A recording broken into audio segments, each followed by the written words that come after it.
Imagine a life where you're worshipped as a deity, feared by your enemies, and still manage to rock a haircut that's equal parts majestic and mesmerizing. Welcome to the fantastical world of Kim Jong-un.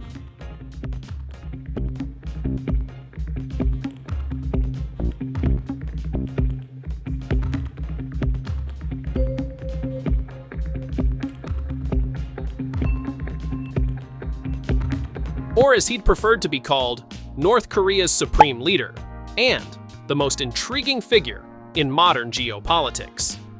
As the supreme ruler of the Democratic People's Republic of Korea, Kim Jong-un's life is a fascinating blend of power, propaganda, and paranoia.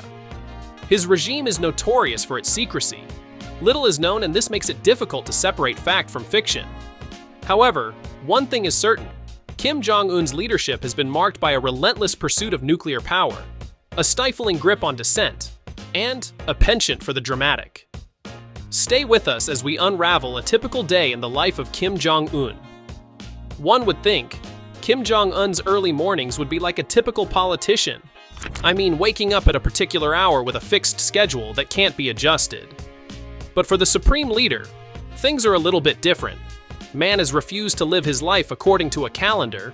I mean, who dares tell him how to go about his morning? Exactly. No one. So, starting the day for the supreme leader rather depends on how much fun he had the previous day. But one thing stands, and that's his wake-up calls for the whole city of Pyongyang.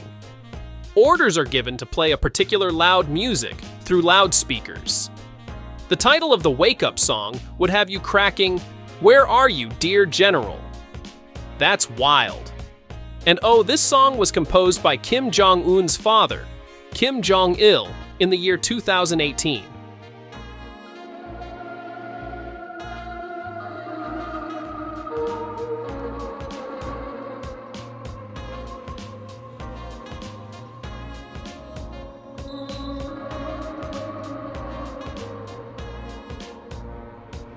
It has become a tradition since that time to play this song at the Pyongyang railway station every morning.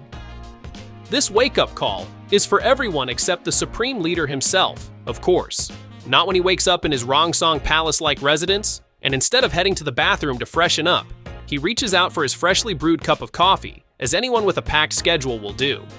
But whilst normal people take normal coffee, Kim Jong-un is different. He takes only the exotic coffee out there.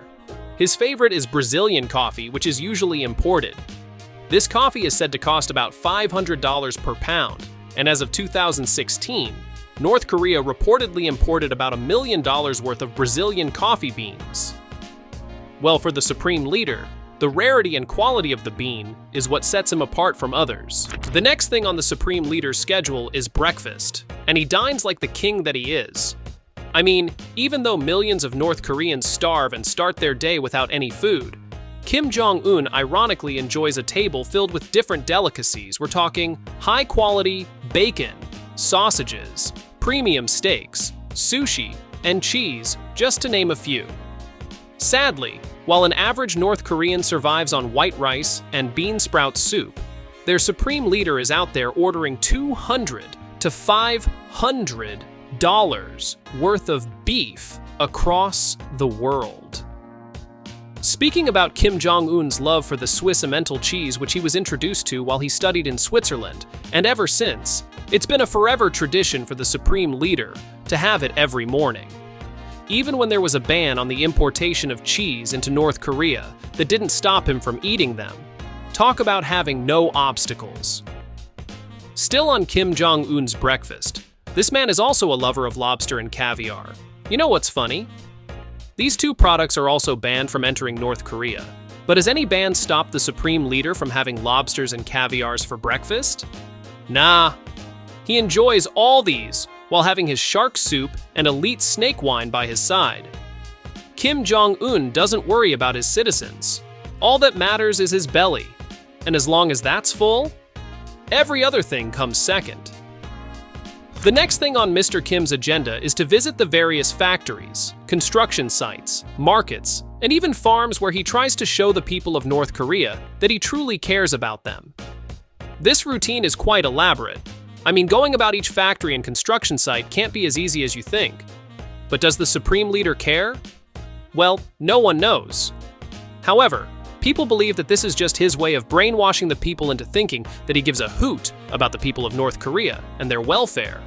But in reality, does he care? Not sure. It shouldn't come as a shock to find out that part of what Kim Jong-un spends the country's money on is to live a lavish lifestyle. And that includes owning a yacht.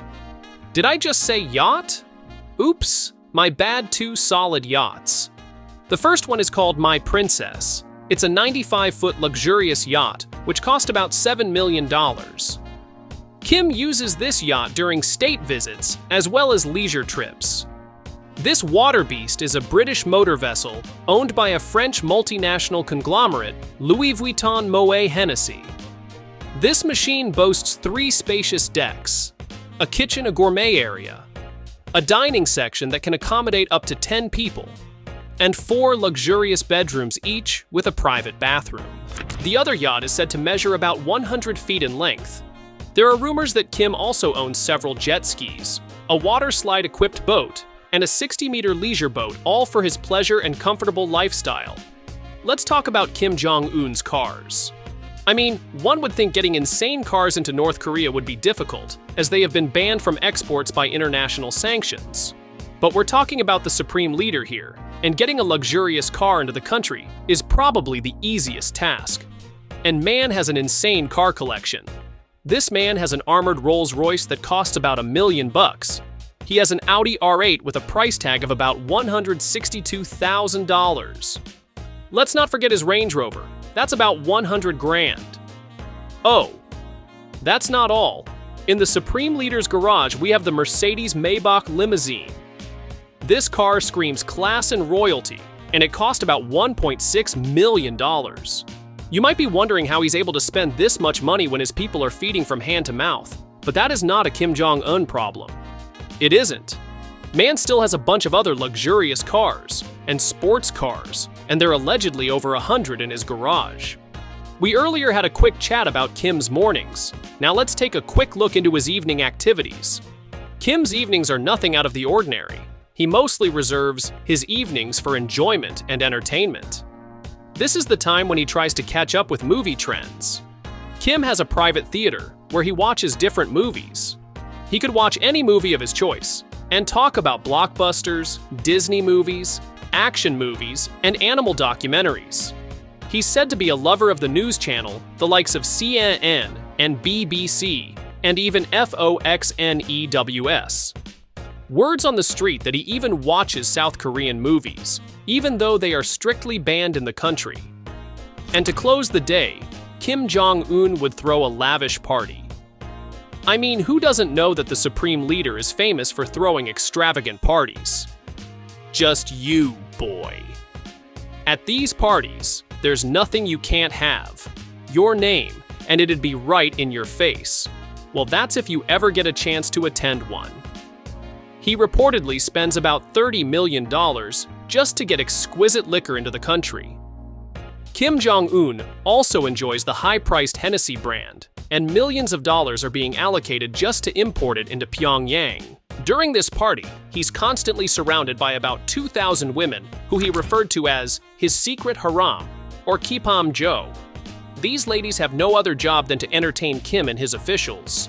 Some of these women dance, while others sing.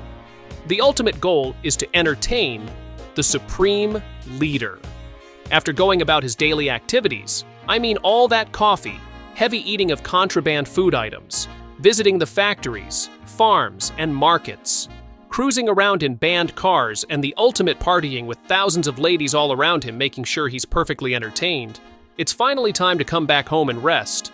I mean, he needs to get ready to repeat the same routine the next day.